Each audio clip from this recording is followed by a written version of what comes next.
All right, now we're going to talk about the addendum concerning right to terminate due to lender's appraisal. Interesting story. Do you know why this whole form came out? Yeah. Yeah, me too, because there are so many people writing in special provisions, all kinds of different things that we're trying to cover the ability if it did appraise or if it didn't appraise and what was going to happen. So the Real Estate Commission took information and suggestions from people about what was actually going to end up being the TREC approved form promulgated by the Real Estate Commission.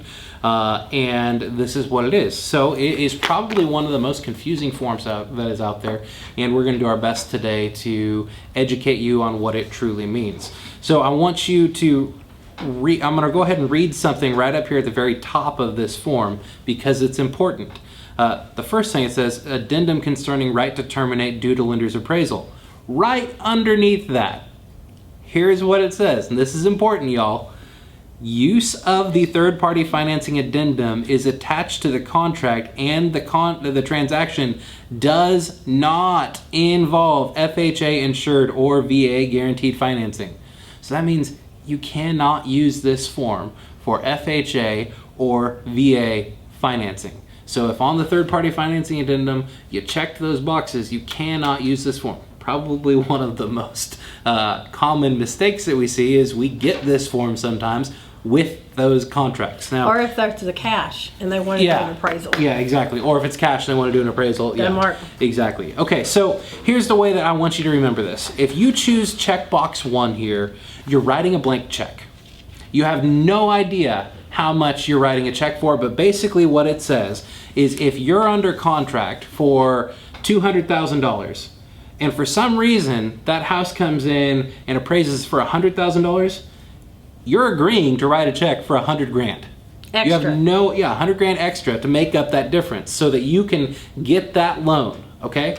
Now, that's something I wouldn't recommend. I would never, under any circumstance, recommend paragraph 1 here because you have no protection for how much you're going to actually bring. The most common one you're going to use here is paragraph 2, a partial waiver. And what this one says right here is buyer waives buyer's right to terminate the contract under paragraph 2B, which is the of the third-party financing addendum, which is the portion where it says property approval. And then it says property approval is not obtained because the opinion of value in the appraisal does not satisfy lender's underwriting requirements and the opinion of value is blank or more. So let's use that $200,000 example here that you're under contract for. Right here, if you're willing to bring a total of $10,000 to closing, the amount that you're going to put in here is $190,000. So right here, you're mitigating your risk. That's right. You're putting in the most amount of money that you'd be willing to bring, and once again, it's a basic math problem. So if your clients are willing to make up a difference of $10,000, take your contract price that you're under contract for to purchase the home, and subtract it by the most amount of money that they'd be willing to bring, and that's what's going to go in paragraph 2 here, and that's why you're going to check box 2. And then paragraph 3, additional right to terminate. Kim, what in the world does this one mean? Additional right to terminate is most buyers' favorite one. Yeah. In addition to buyer's right to terminate under paragraph 2B of the third-party financing addendum, buyer may terminate the contract within blank days after the effective date if the appraisal value according to the appraisal obtained by buyer's lender is less than blank, which is usually the contract price. Mm-hmm. And buyer delivers a copy of the appraisal to the seller. I cannot begin to tell you how important that is. Yeah. If buyer terminates under this paragraph, the earnest money will be refunded by buyer. So this right here is saying that it must qualify for a minimum amount. And one of the most common ways that you're going to see this used is if a buyer's putting more than 20% down because they want to guarantee that they have the protection to back out of the contract. Because many lenders, if you're putting 20% down and it comes in a little bit low, most lenders are going to say, you're good to go, we're going to finance it. This just gives that extra layer of protection. So that's the easiest way to understand what this means. Checkbox 1, blank check. Checkbox 2, I'm going to bring up to this amount. And checkbox 3, I want to protect myself in the event that it doesn't appraise and I'm putting a high amount of money down. Anything you want to add?